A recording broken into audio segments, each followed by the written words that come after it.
Please welcome the national champion himself, Steve Bograkos. Thank you. Well, how does it feel to be a Hall of Famer here at Central Michigan? Well, luckily, I've had the chance to be brought into this in 2004. Our 1974 championship team was inducted into the Hall of Fame. So I'm in here with all my buddies, so that's very nice. For me on this personally, very emotional, very humbling, and very honored. And as I listen to the other people that have been up here, there's great company here tonight. So I'm very honored and humbled. There's so many moments in Central Michigan football that it seems like you could point to that and say, this game or this moment put CMU on the map. Your team won a national championship in 1974. What was that like to accomplish that?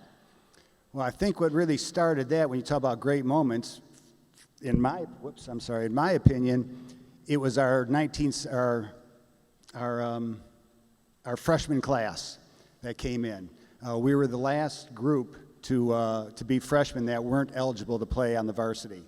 So I really think that bonded us as a group. Susie mentioned it, we used to change, and our locker room was at Finch Fieldhouse. And so a lot of people don't know about that facility, and we played at Alumni Field. So us competing against the varsity, I think, really gelled us and got us together. That helped us into our championship season. It doesn't hurt to have some great coaches. You look at Roy Kramer, Herb Duramity, both of them, not only are they in the Hall of Fame, hell, they got statues outside of the stadium. So you've got that company. You got Ken Kopke, who was our trainer, who's in the Hall of Fame. And then out of that freshman class, there were four of us, Matt Means, Mike Frankowiak, and Rick Newsom, that are in this Hall of Fame, not to mention it, John Wunderlich, Charlie Markey I got to play with. We just had a great team that really gelled. And I think there's always something special about championship teams. It's hard to say what it is, but it's just the camaraderie and the closeness of it. And we had that. We really did. Unique to hear perspectives from Dan and Joe that were here in the 2000s, but Go ahead. Back in the 70s, sorry, not to date you, but the game of football and Central Michigan as a whole, to see the changes from then to now, it's got to be kind of a wowing experience. That's not fair to ask a question like that to a kid that graduated in 75.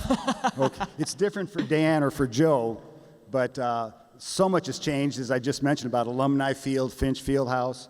But it's, the way I look at it is they're standing on our shoulders, so we're a part of it. And again, when our coaches have statues out there and that stadium is there, for us to open that stadium back in '72 and to still see these guys doing it is truly amazing. I mean, I'm very honored to think that they're walking on our shoulders.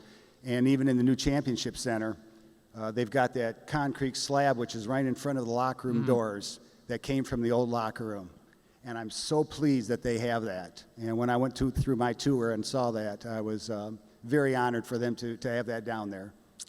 If you didn't get a chance to watch Steve Bograkos play, this man created turnover after turnover, fumbles, interceptions. You did it all, and you did it all the time. How did you create so many turnovers in your time? You're too kind. It's not just one person that does that. It's the whole team that does that. Somebody else is causing the fumble for me to recover it, or somebody's causing the bad pass for me to make the interception. And I was just doing what I was coached to do. A free safety needs to be around the football, and that's what I was, around the football, but it doesn't do any good if the ball's not on the ground. So you got your John Wunderlichs, your Denny LaFleur's, your John Newmans, your Rick Newsoms, causing the fumbles. They caused it. I just happened to be there and fall on it. So, again, it's a team effort. And just one other thing, it's out of the blue. Don't take a picture of me with these two guys. It's so embarrassing.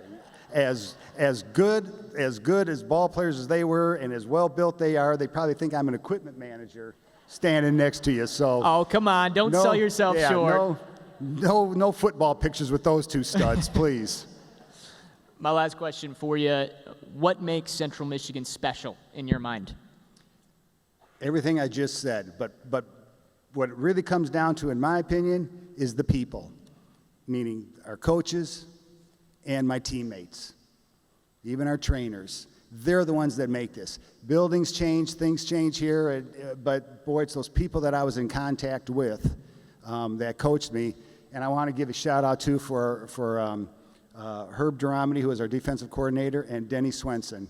As far as I'm concerned, Herb, had the defense called, and Coach Swenson was the one that taught us how to play it.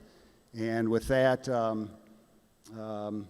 that's what I remember. And that's why I look up there and see those guys. That's what's very, very humbling. I mean, they're good friends of mine. I love them. But to actually see them here for this occasion is very emotional. You're a national champion and now a Hall of Famer. Congratulations and welcome into the Marcy Weston Hall of Fame. What? And I'm sorry, because if I don't say, I wanted to also acknowledge when they talked about their parents. My father was a coach, so that upbringing, being exposed to that really helped a lot.